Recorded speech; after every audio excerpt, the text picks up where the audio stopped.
A few moments later. So this is a real thing. He's like, well, don't be alarmed. This is the protocol. This is what we have to do. And I said, well, why didn't the other doctor tell me that I had to do this last time? Part of it was because when you came in on Friday, we didn't have any protocols in place for the coronavirus. Like, nobody knew how prevalent it was at the time. When you came back, he said on Tuesdays when we actually got like information, all of our protocols at the hospital changed. So we don't know what happened. So just think about all those people that were going in and out of the hospital that could potentially have coronavirus that were just being treated for regular symptoms. And now they're like pushed back into the wild. Like crazy, completely crazy. I'm like freaking out. He's like, well, just wait right here. Security guards is going to have to come to take you to the emergency room. He said, give them this note. So in the note says she needs to be tested for coronavirus based on where she has been this past month. Take her back immediately. It should be expedited. So now I'm freaking out. Like, my heart's beating real fast. At this point, I'm scared.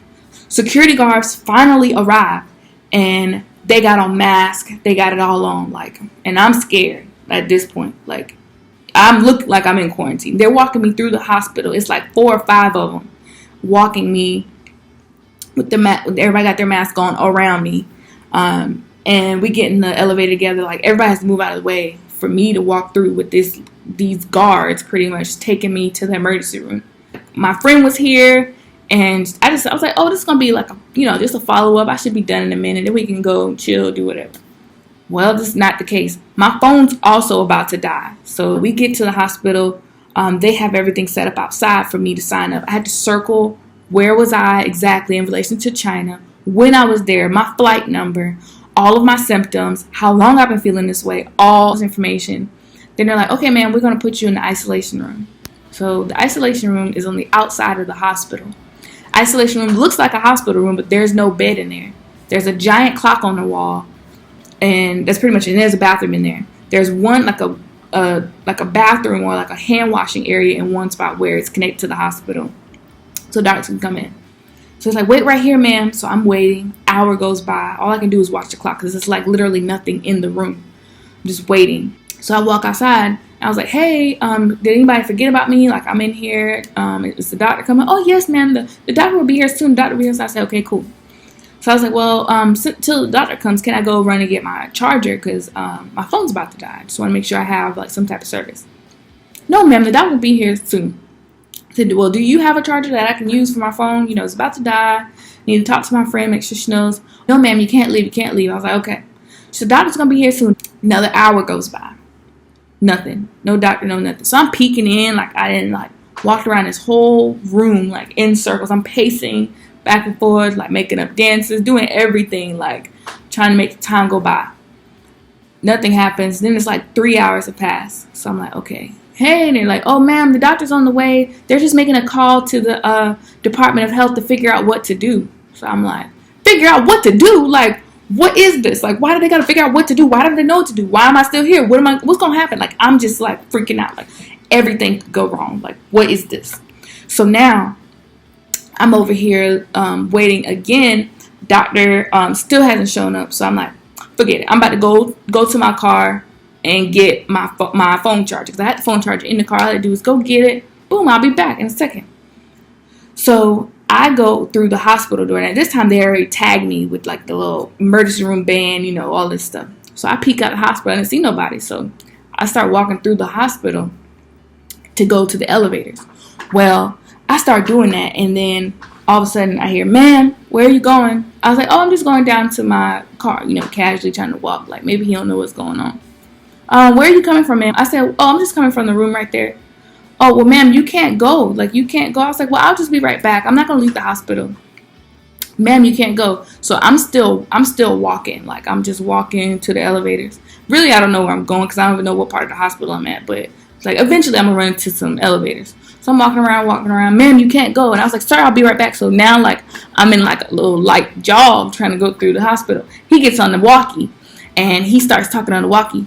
Before I knew, it's 3 security guards that's walking toward me. I'm trying to dodge, ma'am. So we're doing this, all in the hospital was like, man, we have the doctor now. We have the doctor now. So I'm like, okay, all these people, let me just go back. I said, well, where's the doctor then? And he's like, in your room. I said, which room is mine? Because I was like, ain't no way they know which room I was in. You know, like they just make it up. It's like, oh, this room right here, the doctor's in there. And so I go walking back in there. The doctor actually is in there. So he wasn't lying. He wasn't lying. And after I go back in there, the doctor, they got on full on hazmat suits. Like, it was a doctor and his assistant, hazmat, everything. Man, what's going on? I'm sorry it took us so long. We had to figure out what the DOH wanted us to do. Well, you have to we have to do these 2 tests. So you have a nose swab and a throat swab. And that's what we got to take. So he pulls out this giant, like, biohazard, like, case. And it has all this stuff in it. It says coronavirus, this, and all this stuff. Make sure you do this with it. Tie this up. Put this on there. So he ends up doing a little swab up my nose, you know, that little, just all the way up in there, which is very long cotton swab. Sorry, ma'am. Sorry, I had to do that. So he does that, does the throat one, and he puts in there all, like, very careful, putting it into this thing. Like, I really felt like I don't even know. Like, they had on all this stuff. They were all very careful with every single specimen. Like, they were just, like, in this giant, like, cooler-like thing. Like, you would thought I had, like, some type of bioterrorism thing going on the way they were acting. Like, I was just full of anthrax or something. Like, it was crazy. So then, I'm over here like, okay, what's going on? Like, what do I have to do now? Ma'am, just wait right here. We'll be right back, man. We'll be right back. So I said, well, do I get a mask? Like, what's going to happen? We don't know, ma'am. I got to call the DOH again. I was like, oh, my gosh. Like, better call them again. Like, how long is it going to take? We'll be right back, ma'am. Well, this time, another hour has passed. So at this time, I've been there for about 4.5 hours. Just in the isolation room. My phone is completely dead. I haven't been able to call anybody. And that. So he's like, well, would you like me, before he leaves out, he's like, would you like me to take your phone to go get it charged? So he has like a Ziploc bag that he wants me to put my phone in so he can go and charge it. I was like, no, I want to keep my phone. Like, and he's like, well, you actually won't need it because you'll be leaving soon. So I was like, okay, as long as I'm leaving soon. Well, hour goes by and they hadn't come back yet. So I was like, man, what happened? Like, oh, he's still on the phone with the DOH. Doesn't know what to do. I was like, oh my gosh, this is terrible. So still haven't get in contact with my friend. By this point, I'm like, I know she has to be worried about what's going on. Like, I haven't responded to anything. I can't get in touch with nobody. And at this point, I'm freaking out because, like, my family don't know. Like, what if they have to, like, admit me? Like, what's going to happen? And I have no way to contact them. Like, nobody knows where I am right now at this point. Like, who knows? So this time I sneak out the front. And I was like, oh, I'll be right back. I keep walking. It's like a mass security guards by the door. Because at this point, I didn't cause an outrage. So it's like people right outside the room door. So I walk out, act like I didn't see them. I'm walking toward, like, the car. Because I know how to get there from that way. I just didn't know how to get there inside the hospital. But I can go back around the way I came, you know. So I'm walking. Like, ma'am, where you going? I said, oh, I'm just going to get my phone charger. I'll be right back. Ma'am, no, you can't leave. You're not allowed to leave. I was like, well, I'm not leaving. I said, I'm coming right back. I just got to get my phone. No, ma'am, can't leave. So everybody starts, so the security guards start huddling. I stand right there, watch them for a second. They're like talking about me, talking about me. And so I just start walking. And I was like, well, one of y'all can come with me. Like, you can see I'm coming back. I'm going down to basement 4, get my stuff out my car, and I'm coming back. Like, I say, I'm not leaving the house. So at this point, they're over there huddled up. And so I just continue walking down the street. I'm back to my car. Well, then one of the security guards was like, oh, wait, ma'am, I'll go with you. I said, cool, let's go. So we make it to the elevator. We make it to my car. I said, look. So I plugged the phone in. I'm like, look, this is all I want to do the whole time. Like, we can go back. He said, well, actually, ma'am, I just heard that they have another test to do for you. I'm like, oh, my gosh. How long is this going to take? So then, finally get back up. They have to do another test. So here they go, back with all the hazmat suits on and coming back in there, do another test on me. This time it's another nose swab. I was like, maybe they're just doing this because they were upset that I left. One of the signs inside the isolation room says, do not show aggressive behavior toward the medical staff. So I'm thinking, And now I see why the sign is here, because y'all over here wasting people's time. They do the next test, and I'm like, do I get a mask? Like, what's gonna happen? So the guy gives me a mask, but while he's writing down, he's like shaking in his boots, like you would have thought I was a killer the way he was in there acting. So he like barely lets me grab the mask from him. So I got this huge N95 mask, and it's just crazy. So he gives it to me. He's like, ma'am, please wait here. We are done. I will be back here in 5 minutes. I said, are you sure you're going to be back in 5 minutes? Okay, I have been quarantined off at the hospital for testing for the nCoV, which is the novel coronavirus. I've been here now for about 5 hours for testing. It's just been frustrating. They would not let me leave. They did testing, would leave out. We did testing, would leave out. And I literally had to put up a fight for them to let me go get my charger from my car.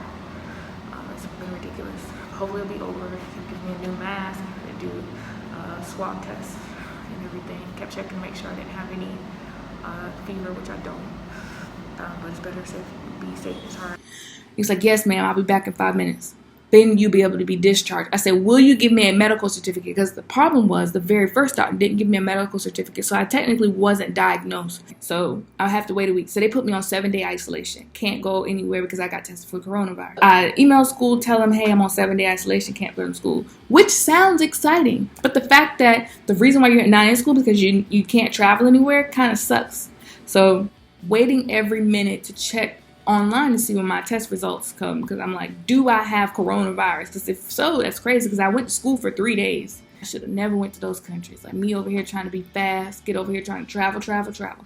Old Wanderlust Key. Look what she doing. But now look at her. Now I got coronavirus. And so that's all my mama was saying, was like, you should have just not be traveling like that anyway. You should have been in the house. I didn't know. I snuck up at school one of the days. Now they're doing temperature checks at the school. So now I'm freaking out. I was like, oh my gosh, I didn't cause an epidemic at school. Like, I probably didn't pass coronavirus on to like all my students. And now they're doing temperature checks at school. Like, I'm freaking out. I'm like, all this is because of me. Like, so crazy. So Friday finally comes. So I went the whole week. Results showed that everything is negative. All the tests are negative, because the other test I got just said that I didn't have the regular viruses, all the other stuff. So regular, they check for SARS, they check for coronaviruses of the past, because every virus that they bring out is called coronavirus at first. They check for bird flu, swine flu, every kind of flu we've had in the last 10 years. I got checked for all of that. But on the bottom it says, this does not count for the nCoV 2019. So I'm like, oh my gosh, now I wait.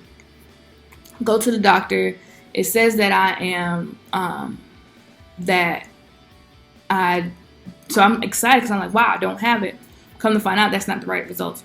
I go to the doctor and he tells me, yes, you don't have it. So I go there, he tells me I'm fine. So I actually recorded him telling me that I was fine. Okay, my symptoms say that I am free and clear. I did have a viral upper respiratory infection, but it is clear. Woo! Yeah. It's crazy. I had all the symptoms of it, but I did not have the coronavirus. And I'm just thankful. Very scary experience being in an area where you may not know if you'll get full-on medical treatment. You don't know how this thing could spread and how dangerous it could be. Places having schools shut down because of it, and you just want to make sure everybody's taking the proper precautions. It's like, who would have thought, especially not me, deciding to make the jump to going overseas, that I would end up having to deal with a volcano and literally a week or so later have to deal with at this point a worldwide epidemic, pandemic. So it's just crazy where we live in. Glad I'm safe. Hopefully you've been entertained, but know that I'm okay now. But I'm still here, and hopefully you have enjoyed, and hopefully I can do a good job of editing this the right way, because I really don't know what I'm doing. But I'm going to try.